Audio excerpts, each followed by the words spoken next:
Chapitre: les tableaux statiques.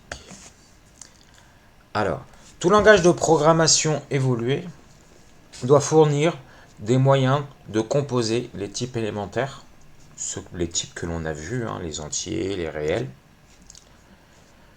pour construire des types plus complexes, des types composés, des types évolués.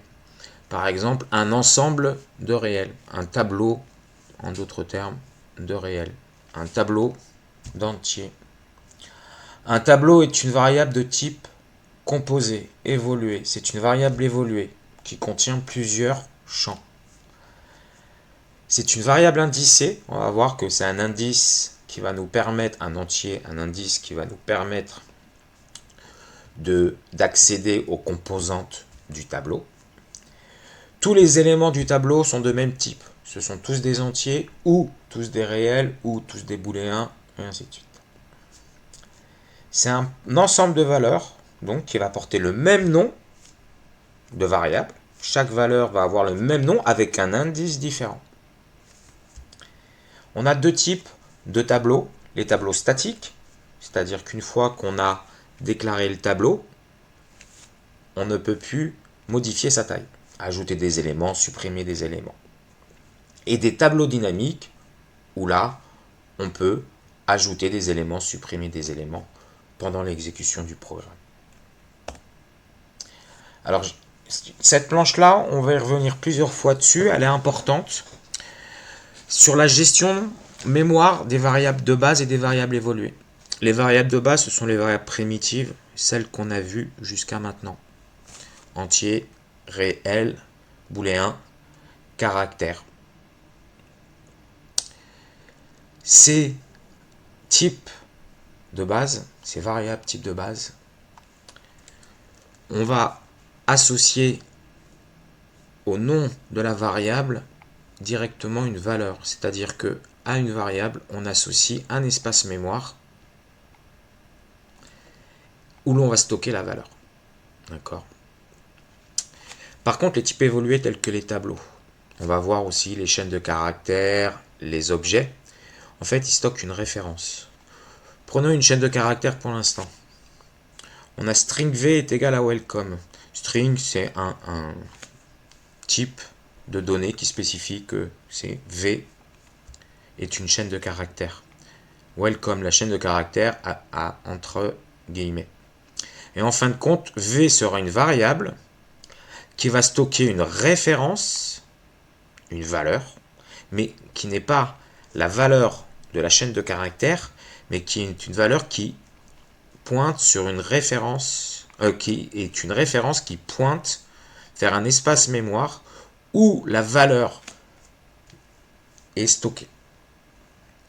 Et on va voir que ça a des conséquences dans la suite de notre parcours. Donc il faut essayer de vous rappeler un peu ça. Variable primitive, à x, on associe directement un espace mémoire où l'on va stocker la valeur. Pour une variable de type évolué, on avait notre référence, qui est une variable qui contient donc une référence sur un espace mémoire qui contient la valeur. On y reviendra plusieurs fois de toute façon. Alors les tableaux statiques, taille fixe. Par exemple, un tableau de taille 4 d'entiers. On n'aura que donc bien sûr que des entiers. D'accord. Le nom du tableau, c'est score. Et entre crochets, on a l'indice qui commence à 0. Ici, c'est un tableau de taille 4 qui va jusqu'à 3. D'accord.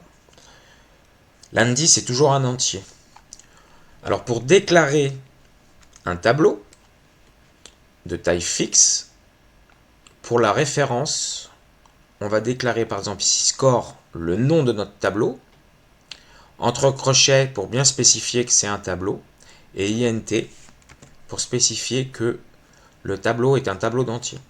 On peut très bien mettre les crochets après l'identifiant, ici score. Pour initialiser un tableau, au moment de sa déclaration, on va utiliser donc, comme on a vu déjà à gauche, notre variable score avec int et les crochets pour spécifier que score est une référence sur un tableau. Le signe d'affectation. Et entre accolades, on va lister les éléments du tableau. Ici, c'est un tableau d'entiers.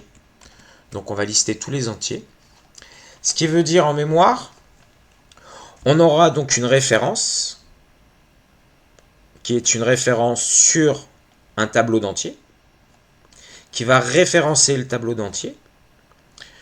Son premier élément, c'est 1000, le deuxième 1500. Et l'indice, le premier élément d'indice 0, le deuxième élément d'indice 1, le troisième élément d'indice 2, le quatrième élément, c'est-à-dire le dernier, d'indice 3.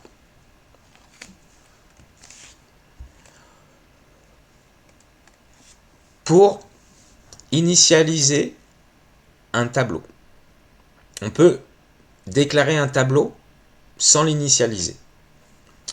On a deux instructions distinctes. La première, int, crochet, score, crochet ouvrant, crochet fermant, score.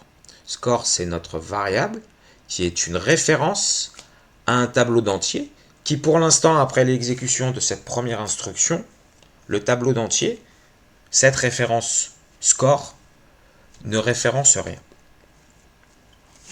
Puis l'on fait score est égal à new int, opérateur d'affectation. On évalue l'expression à droite. On réserve de l'espace mémoire pour un tableau de 4 entiers qui va renvoyer une référence que l'on stocke dans score.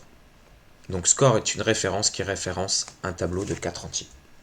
On peut faire cela en une seule instruction que vous voyez que je suis en train d'entourer. D'accord ? Et donc, il faut bien voir qu'on a un opérateur d'affectation.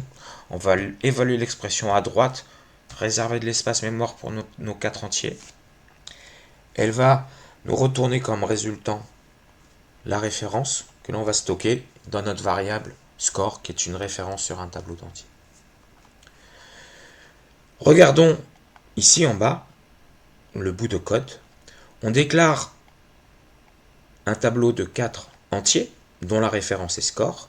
Grâce à l'indice score entre crochets 0 est égal à 1000, en fait, on affecte au premier élément du tableau la valeur 1000. Puis l'instruction suivante, au deuxième élément du tableau, la valeur 1500, score de 1, l'indice est à 1. Donc pour accéder en écriture ou en lecture à un élément du tableau, on le fait avec cette syntaxe-là, un entier qui est l'indice entre crochets. Afficher un tableau. Le nombre d'éléments d'un tableau, c'est la référence du tableau, par exemple score 1, point length. Le point length, score 1, point length, c'est la taille du tableau score 1. Score 1 est initialisé et déclaré dans l'instruction précédente. On voit bien que sa taille est de 4. Donc score 1.length, quand on l'affiche, on va afficher 4.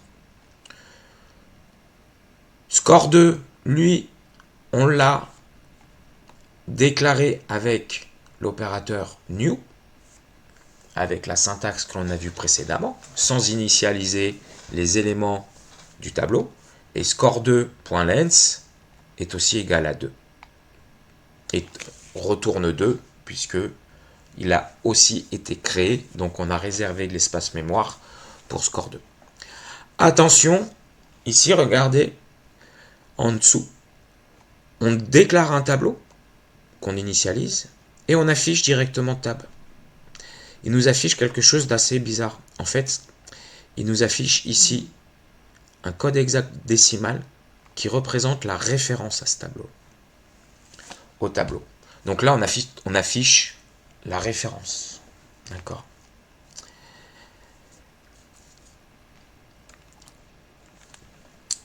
Après, alors celui-là, pour l'instant, on ne va pas le voir pour pas trop ajouter. On y reviendra de toute façon quand on voudra voir cette partie-là. C'est une forme un peu différente, mais restrictive de l'itération sur un tableau. Ce qui va nous intéresser, c'est plus la forme classique en bas. D'où on crée un tableau et on l'initialise, un tableau de réel. On l'initialise, tab. Pour parcourir le tableau, en fait, on va utiliser une boucle for où i va varier entre 0 et la condition sera que i est inférieur à tab.length. Là, ici, mon tableau est de taille 3, donc tab.length est 3. Donc, la condition, c'est i inférieur à 3. Donc, i va prendre comme valeur, successivement, 0, 1, 2. Ça tombe bien, c'est exactement la plage d'indices de mon tableau. Donc, pour accéder aux 3 éléments, je vais accéder au premier élément quand i est égal à 0, au deuxième élément i égale 1, troisième élément i égale 2. Et si l'on exécute ici cette instruction en affichant la valeur de table de i, en sortie, on aura bien 1.1, 2.2, 3.4. On va afficher table de 0, puis table de 1, puis table de 2.